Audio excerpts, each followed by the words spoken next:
How are you doing? Good, doing great, thanks. What's going on?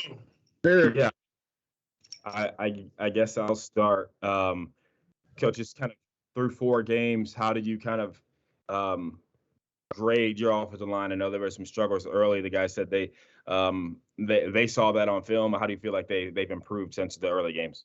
Well, I really think they have. The thing I love about these guys, they have great character. They have great attitudes. They come to work every day. They really do, and it means something to them. And so that's been really a positive thing. And the thing about offensive line is it's such a precise technique position. Like you can't be 2 inches off. You can't be if you're going to get a TE or whatever, and you don't vertical set, and the 3 technique picks you, then it's over. You know what I mean? So that's just an example of we have to be so precise. And I think, in some cases they're learning that, but I really just believe, they just have a lot of pride in themselves and they believe in themselves. And so they're, the work that they're putting into practice, because, you can give a hype video, you can give a speech for the game. None of that stuff means anything.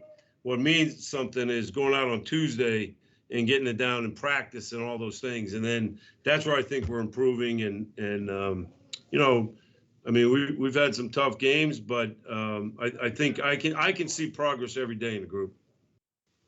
Hey, Coach Michael McCammon, Cardinal Authority. You kind of touched on it a little bit there, but when we had a chance to chat with Cole Bentley last week, he was kind of reviewing the UCF game, and he said really the big difference that was made was focusing more on the little things. Yeah. Have you seen that, and do you think it continued into Game 4?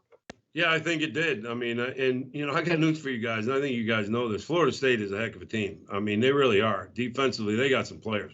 I mean, I've only been around 35 years. I think I know when I see some players, and they got some. And so I knew that was going to be a battle. And I thought they played extremely hard, too, Florida State. And so, but, I mean, I could bring you guys in and show you the film, and it's black and white. I mean, it's not like we're trying to figure out, hey, what's the right way of doing it? We know exactly the right way of doing it, and they have to do exactly the way they're being coached. And, that's the most important thing. So it is the little things. It is, if I'm running outside zone, I hit short of the landmark. That's not going to be a good play. I mean, I could go out there and hit on the landmark. That would be all I could do. But, I mean, I could do some of those things, get my second step down, all those things. So I think they're starting to buy into how important that is, just the technique and being specific and doing exactly the way it's coached, because I don't have to be right. I mean, if I'm wrong, fine. We'll see it on film and I'm wrong. We'll change it. But I can show them countless times of where the exact technique of what we're talking about. We don't change it week to week like, hey, let's do this week. We have very specific language as to how we're doing things. Everybody better talk that language, and to me, I think they're starting to buy into that. And, they're a mature group, so they played a lot of football. That helps. But, it definitely is the little thing, especially when you play against these great players. Hey, Coach, Matt McGavick with Sports Illustrated. How do you feel about your offensive line rotation now as opposed to the start of the season? Do you think certain guys should get more snaps? Do you think roles have kind of altered? Where is it at right now? Yeah, I mean, to me, there's 7 guys that deserve to be starters, Luke Andrews right there too. He's close. It's just a very competitive situation, but he's going to be a great player. But there's 7 guys that deserve to be starters. And, we had a couple injuries there, right when Mike Gonzalez was really coming on, he got injured. And then same thing with Adonis Boone. He was injured that one week where they weren't available. I can't remember what game, So now last week they kind of got back into it. But this week I think they're both going to be completely healthy. So, I think part of it is it's a great opportunity to keep guys fresh, especially on a 12-game season, hopefully including a bowl game. You got an opportunity to keep guys fresh. You look at a D lineman, they're rotating in and out. Why do we have to be there and really exhausted? And, like one time Renato Brown was saying, hey, Coach, can I get one? Can I get a series? Yeah, heck yeah, get in there, Mike. You know what I mean? And then I feel like he's been playing with more energy and things because, as you guys know, especially in the heat and all those things, it can get pretty tough by the time of the fourth quarter. So, but again, it's a competitive situation every day. I mean, if somebody starts taking it over more, they're going to start playing more. If somebody, falls back a little bit, they're going to start playing less. But I feel real good about those 7 guys going into the rotation, and so far that's been working out well. Coach, now kind of a follow up to the injuries there. Obviously, I mean, you guys really across the board are a little banged up on the team.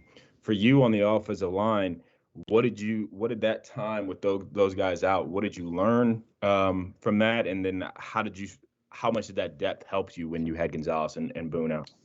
Yeah, I mean, the depth is absolutely huge. And, I learned that, we got the other guys that can step up. But, both Mike and Adonis Boone, I learned they're extremely tough individuals. They wanted to go. They just weren't ready to go.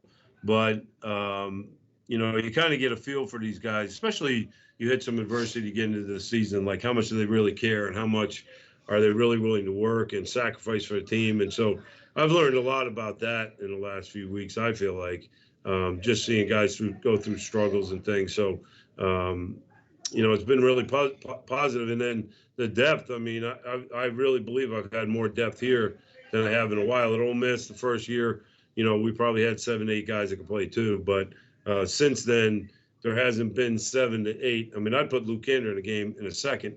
He's just a young guy and still learning. But, that depth really is very, very important, obviously. Coach, one more. When you look at Wake Forest, on video, what do you expect from their defensive front? Well, I'll tell you what, Wake Forest is very, very well coached, and they play extremely hard, and they're good players. They're never going to be out of a gap. They're never going to be, and they bring it every play. I feel like we bring it every play. So it's going to be a real battle in that sense. I was telling those guys today, it's not like Muhammad Ali just went in there and, just beat everybody into submission. I mean, there were some blows back and forth, and that's going to be the kind of game it is. And we just got to be ready for a true fight and a battle. And but we got a veteran group too. So, but I have the utmost respect for their whole team. I mean, they're very well coached. You can tell they play hard. They don't beat themselves. All the things I feel like we are too. In a lot of ways. That's what we're trying to be, and I think we've done that, especially at times where. I think I really feel like we're a team that cares and is going to fight you, and they're not going to try to beat themselves with, turnovers and things of that nature. So I think it's too, it's going to be an exciting game. I can't wait to get down there, and we're really looking forward to it. All right. Good deal, Coach. Thank you, guys. Really appreciate it. Thanks, Coach. Thanks, Coach.